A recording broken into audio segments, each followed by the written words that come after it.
سلام میکنم خدمت شما دوستان عزیزم. محمد حسین نظری هستم. خیلی خوش اومدید به یه ویدیوی دیگه. آقا اومدم سراغ مرسدس بنز اس WD223 با کیت برابوس. با من همراه باشید. قبل از اینکه ویدیو رو شروع کنم لطفا همین الان ویدیو رو لایک کنید، کانال یوتیوب رو سابسکرایب کنید، زنگوله رو هم بزنید تا هر وقت ویدیو گذاشتم اولین نفر خبردار بشید. آقا این اتاق مرسدس بنز رو من یه بار دیگه براتون ویدیوی بررسیشو گرفته بودم چند وقت پیش. منتهای مراتب این ماشین چون که تازه وارد شد و اینکه یه سری نکات خاص داشت از جمله کیت برابوس و گذر موقت 5 ساله بودنش، من گفتم که این ماشینم براتون یه ویدیوی بررسی یوتیوب بگیرم ازش رو براتون بذارم. چراغای جلوی ماشین اول از همه ببینید یه گرافیک فوق العاده بالا رو داره که واقعا خیلی خفنه و این کیت برابوسی هم که بسته شده روی ماشین باعث شده که این دوتا لوگو رو ما اینجا داشته باشیم. لوگوی برابوس واقعا جذابش. تو این کیت لیپ جلو هم به ماشین اضافه شده که همونطور که ملاحظه میکنید یه نوشته برابوس هم روی این لیپ جلو ما اینجا داریم. رینگای ماشین هم برابوس هستش که واقعا رینگاش خیلی خفنه.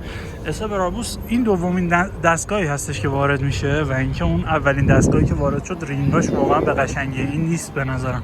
این ماشین واقعا خیلی خوشگل‌تر و خیلی جذاب‌تر. ماشین بلک پکیج هم هست که اگه دقت بکنید تمام کرومکاری‌های بدنه رو مشکی کار کردن که به نظر من واقعا فوق‌العاده گنگ‌تر و مافیایی‌تر میکنه کار رو. این عقب ماشین هم یه اسپویلر کربن فایبر داریم که واقعا فوق العاده است و لوگوی برابوس، نوشته برابوس هم این طرف هم داریم. دیفیوزر عقب ماشین هم همونطور که ملاحظه میکنید دیفیوزر برابوس هستش که روی حالا کیت بدنه ماشین نصب شده. یه چیز خیلی جالبی که من توی اسکلاس دوست دارم توی این نسل اسکلاس همین دستگیرهای درشه که زمانی که شما دستتون رو میکشید روی دستگیرهای در، دستگیرهای در میرن داخل و حالا در قفل میشه. آینه الان بسته شد. زمانی که دستمون رو دوباره میکشیم دستگیرهای در به این صورت بیرون میاد و حالا قفل باز میشه و شما میتونید سوار ماشین بشید. آقا کابینش رو ببینید، واقعا یه نوشته برابوس همین پایین داریم که اونم حالا با توجه به کیت بدنه روی ماشین قرار گرفته. متریال در که دیگه چرم خالصه دیگه، بالای چرم فوق العاده با کیفیت. اینجا همینجور زیر دستی‌ها و زیر آرنجی‌های فوق العاده نرم و با کیفیت. یه چوبکاری خیلی با کیفیت و مرغوب رو داریم اینجا و تنظیمات بالابر شیشه، آینه‌های برقی، مموری صندلی و صندلی برقی هم اینجا قرار گرفته. بریم بشینیم داخل کابین.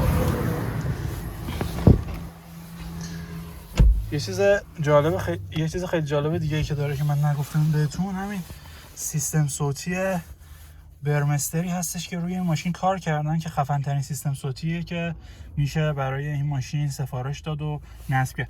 نورپردازی رو ببینید شما چه رنگ قشنگی داره، حالا قابل تنظیم کردنه و این که الان چون روزه خیلی نورپردازیش واضح و شفاف نیست به اون صورت. یه لوگوی مرسدس خیلی جذاب هم ما اینجا رو پشت آمپر داریم و یه مونیتور فوق العاده بزرگ و جذاب و عالی. اصلا یه عجیب غریب، خیلی عجیب غریبه واقعا این سایز مونیتورش که خیلی از آپشن‌ها رو شما میتونید از طریق همین مونیتور تنظیم بکنید. حالا یه چیزی رو بگم، حقیقتا به نظرم این آپشن‌ها رو میومدن به صورت دکمه فیزیکی کار میکردن، به نظرم بهتر بود. ولی خب حالا با توجه به پیشرفت تکنولوژی و پیشرفت کردن حالا صنعت خودروسازی دیگه اکثر ماشین‌ها روی آوردن به اینکه آپشن‌ها رو از توی مونیتور شما بتونید فعال و غیر فعالشون بکنید. فرمون ماشین واقعا فوق العاده متریال با کیفیت و درجه 1 رو استفاده کردن، هرچند که البته اسکلاس دیگه بالاخره مگه میشه کم بذاره. اصلا واقعا سلطان این ماشین، واقعا فوق العاده است. لقب سلطان که روی ماشیناشون میذارن ماشین بازا، به نظر من واقعا سلطان واقعی ایشونه. این لوگوی مرسدسی که اینجا روی فرمونش قرار داره به نظر من به تنهایی میارزه به کل صنعت خودروسازی این ماشینایی که الان دارید میبینید، صنعت خودروسازی ایران خودرو و سایپا. واقعا اصالت خالص این ماشین واقعا فوق العاده است و واقعا عاشقشم. متریال روی داشبوردش هم همون چوبکاری که روی در کار کرده بودن رو اینجا هم کار کردن و داریم. دکمه استارت استاپ ماشین هستش اینجا که حالا ماشین رو من روشنش هم بکنم. میبینید چه پشت آمپر جذابی داریم. هداب دیسپلی ماشین هم همونطور که ملاحظه میکنید اینجا روشن شده الان و فعال. پشت آمپر ماشین واقعا به نظر من خیلی جذاب و فوق العاده است. واقعا خیلی چیز خفنیه. این قسمت شما از اینجا میتونید حالتهای رانندگی ماشین رو تنظیم بکنید که همینطور که ملاحظه میکنید اومد اینجا روی مود اکو، کامفورت، اسپورت و اسپورت پلاس که واقعا یه چیز عجیب غریبی میشه قدرت موتور این ماشین. اصلا چی بگم دیگه، واقعا همه چی تمومه. اینجا الان رادار بین خطوطش هم فعال شده ماشین، همونطور که دارید ملاحظه میکنید. و اینجا هم خیلی جالبه نوع هشدار دادنش برای بستن کمربند که این پایین نوشته که کمربندت بازه و کمربندو ببند.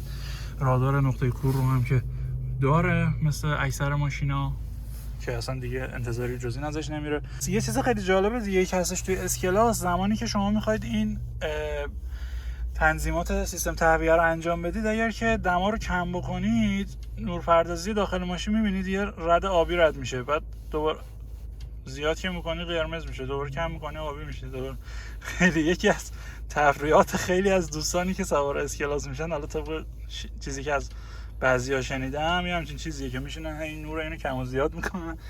آره خیلی چیز جالبیه به نظر من به نوبه خودش. تو این قسمت من دوربین 360 درجه و رادارهای ماشین رو بهتون نشون بدم که خیلی جالبه به نوبه خودش. با فشردن این دکمه منو اینجا باز میشه، شما میتونید حالا با تنظیم کردن روی این قسمت برید روی دوربین جلو، این قسمت دوباره بذارید عقب و نشون میده و قابلیت اینو داره که تنظیم بشه که کدوم طرف باشه. این انیمیشنی هم که کار کردن براش خیلی جالبه و روی اتو هم که بذارید روی دوربینی خودش سویچ میکنه که تشخیص میده که الان نیاز دارید شما و معمولا هم روی 360 درجهش میره.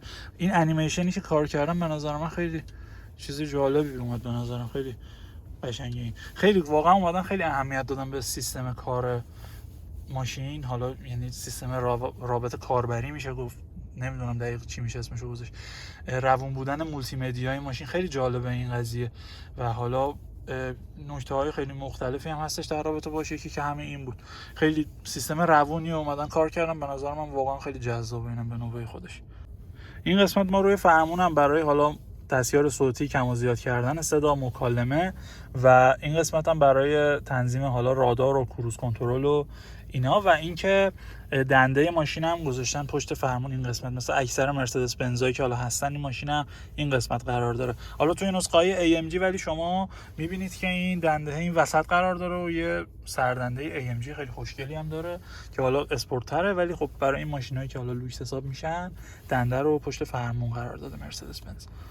ماشین روی کیت بدنه برابوسی که داره، این پدالای گاز و ترمزش هم لوگوی برابوس رو گذاشتن براش و حالا پدال گاز و ترمزی که داره پدال برابوس هستش که خیلی به نظرم به نوبه خودش جالبه. این بریم نمای عقب اسکلاس هم ببینیم با هم دیگه.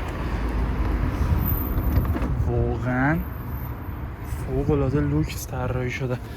متریال در عقب هم بخوام بهتون بگم دقیقاً همون متریال جلو رو کار کردن، مثل خیلی از برندها نیومدن بزنن از متریالش، دقیقاً همون متریال جلو کار شده که واقعا به نظرم فوق العاده جذاب این قضیه. و اینکه سیستم صوتی برمستر رو هم داریم، ردیف عقبش هم به این شکل و این مانیتور هم که اینجا براتون گذاشتن که حالا میتونید یه سری تنظیمات رو داشته باشید از طریقش که به نظر من واقعا اینم به نوبه خودش خیلی جالبه. میتونید حالا حالت قرارگیری صندلی و اینا رو تنظیم بکنید از طریقش و خیلی واقعا اصلا لوکس خالص دیگه این ماشین دیگه، اصلا اسکلاس بالاخره.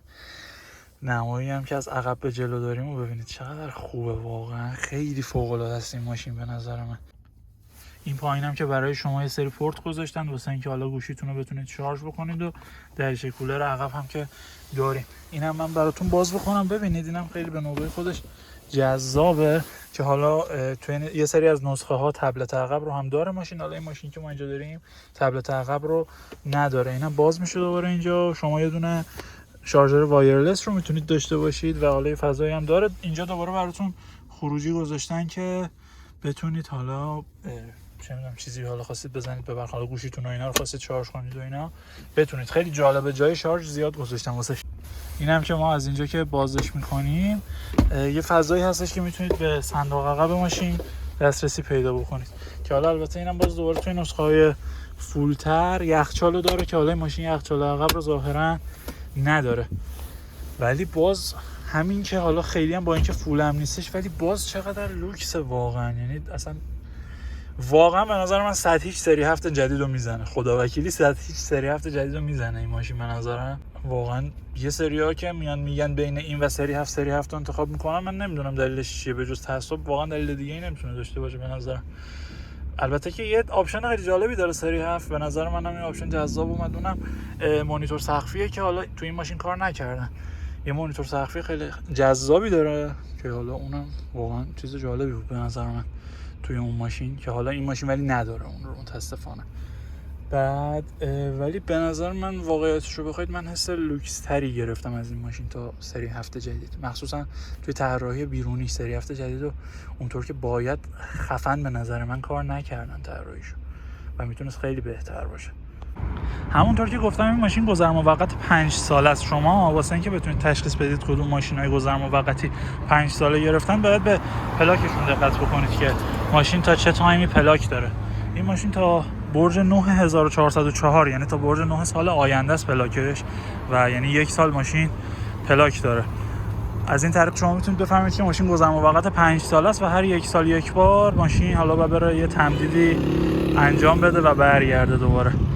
نحوه گرفتن گذر موقت 5 ساله به این صورته که شما باید شرکت ثبت بکنید توی کشوری که میخواید ازش ماشین رو گذر موقت بردارید بیارید، و اینکه مدارک شرکتتون رو که به گمرک ارائه بدید، اون موقع گمرک یه سری مجوزها رو به شما میده تا شما بتونید ماشینتون رو گذر موقت 5 ساله وارد بکنید. تا جایی که میدونم یه شرط دیگه ای که داره 0 کیلومتر بودن ماشینه، که این ماشینم کار کرده شما دیدیم با هم دیگه. حالا بذارید من بهتون نشون بدم دوباره.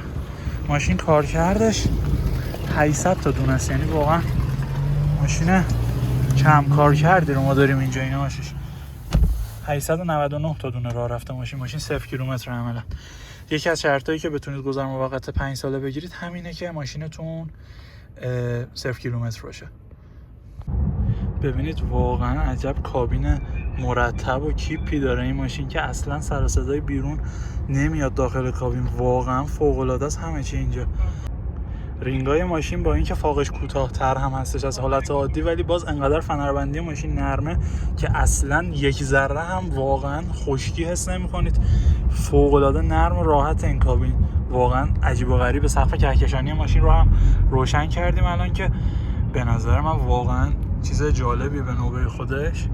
رادار تصادف اسکلاس، همین مثلث قرمز رنگی که الان می‌بینید رو پشامپر روشن شده، زمانی که نزدیک میشیم حالا به یه ماشین دیگه‌ای فعال میشه که مواظب باشید که یه وقت حالا خدای نکرده اتفاقی پیش نیاد. اگر که خیلی نزدیک بشید که ماشین حس کنه که میخواد تصادف اتفاق بیفته، خود ماشین یه ترمز خیلی قوی میزنه که این قضیه رد بشه و حالا اتفاقی نیفته. فضای صندوق عقبش هم به این صورت هستش که حالا نسخه‌های فولتر کول باکس رو دارن، این ماشین نداره کول باکس رو. خب دوستان خیلی ممنونم ازتون که ویدیو رو تا انتها دیدید. لایک و کامنت و فالو و سابسکرایب کانال یوتیوب فراموش نشه و نظرتون رو در رابطه با این ماشین برام کامنت کنید. خیلی ممنونم ازتون. خدا نگهدار.